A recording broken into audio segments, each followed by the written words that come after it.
The Epic of Gilgamesh, Chapter 2. The priestess said, Enkidu, when I look up upon you, I can see that you have become wise like one of the heavenly gods. Why do you still want to roam over the grassy plains with the wild beasts? Leave this wild country to the shepherds and the hunters, and come with me. Let me take you into the strong-walled city of Uruk, to the marketplace, and to the sacred temple of Anu and Ishtar.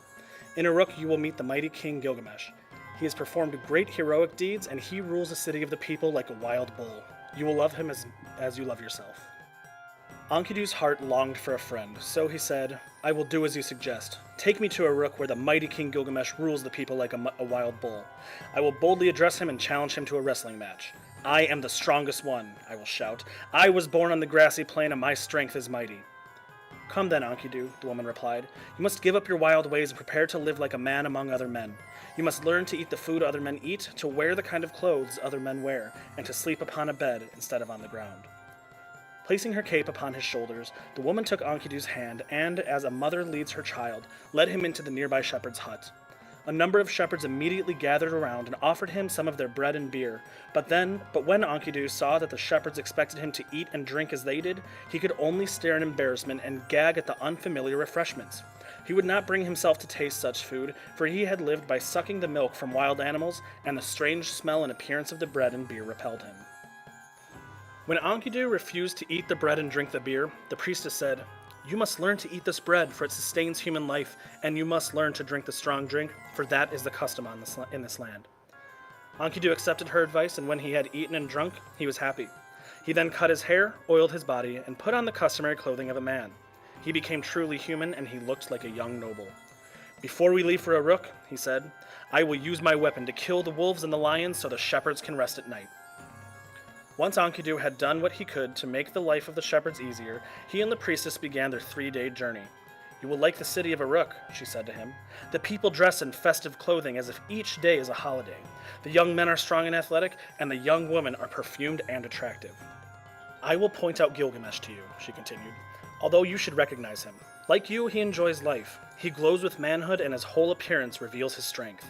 He is stronger by far than you are, for he leads an active life both day and night. If he ever rests, no one is aware of it. Enkidu, you must curb your arrogance, the priestess warned. Do not be too bold with Gilgamesh. Shamash, god of the sun, loves him. Anu and Enlil, who rule the heavenly gods, and Ea, god of wisdom, have made him very wise. Even before we arrive from the country, Gilgamesh will be expecting you, for he will have seen you in his dreams.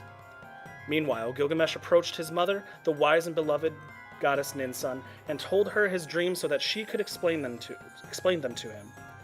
Mother, he began, I dreamed last night that I walked among the nobles on a beautiful evening. As the stars in the heavens sparkled above me, one star, in form like Anu himself, fell out of the sky. This star being landed right at my feet and blocked my path. When I tried to lift it, Gilgamesh continued, it was much too heavy for me. When I tried to push it away, I could not move it.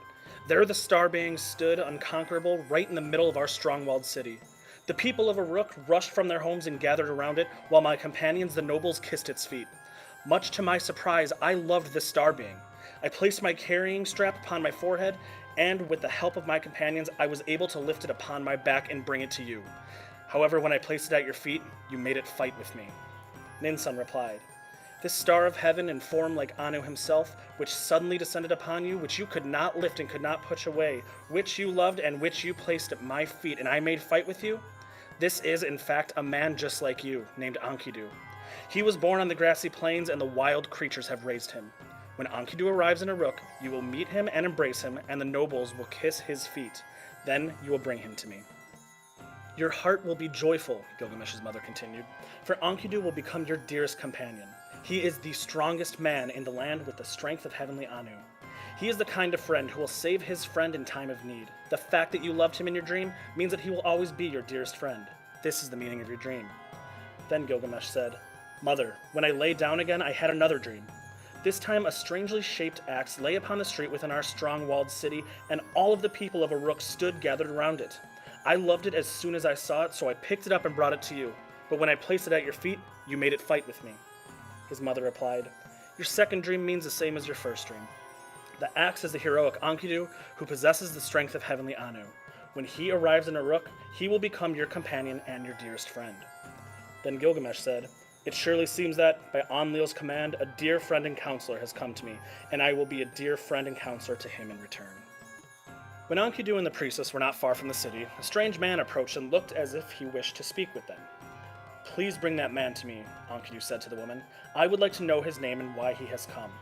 The stranger said to Enkidu, Our king, Gilgamesh, lives without any self-restraint. He thinks that he has the right to do whatever he chooses without considering the rights of others and the traditions of our land. The assembly of the heavenly gods decreed at his birth that, as the king of Uruk, Gilgamesh would have the right to sleep with the bride on the first night of her marriage. Yet Gilgamesh has abused and extended this privilege. Therefore, the people of the city fear and resent him. When Enkidu heard this, his face became pale with anger. He said to himself, When I meet this king who rules the people of Uruk like a wild bull, I will teach him to know his proper place and to respect the rights and wishes of other people. Soon, Enkidu entered the strong walled city of Uruk with the priestess following close behind him. As he stood in the marketplace, the people of Uruk immediately gathered around the heroic-looking stranger and blocked his path. Why, this man looks just like our king, they exclaimed. Look how similar his build is. He is not as tall, but his bones look stronger. The milk of the wild creatures has given him prodigious strength. Surely he is the mightiest man in our land. Now the clamor of weapons and contests of arms will echo throughout Uruk. The nobles rejoiced. A godlike hero has appeared in our city as a match for our own great king. Godlike Gilgamesh has met his equal, they proclaimed. That night, when Gilgamesh was walking toward the temple of Anu and Ishtar, the two great men met in the marketplace of the land. As the king approached the temple, Enkidu placed himself in the middle of the gateway, gathered his strength, and stuck out his foot to prevent Gilgamesh from passing through the gate. Amazed and angered, Gilgamesh wrestled with the presumptuous stranger. For a long while, the two giants fought one another like two bulls. They shattered the gateposts and made the wall shake. Finally, Gilgamesh bent his knee to the ground and turned away from Enkidu. His fury suddenly left him, for he realized that this presumptuous stranger must be the Enkidu of his dreams. His dreams had revealed the truth, for Gilgamesh knew that he had indeed met his match in Enkidu. When he saw that Gilgamesh had turned away, Enkidu said with the greatest respect, Hail to you, Gilgamesh, whom Enlil has made king of the people. Your mother, the goddess Ninsun, has given birth to a great son. You tower over those you rule. The two men then embraced each other and became the dearest of friends.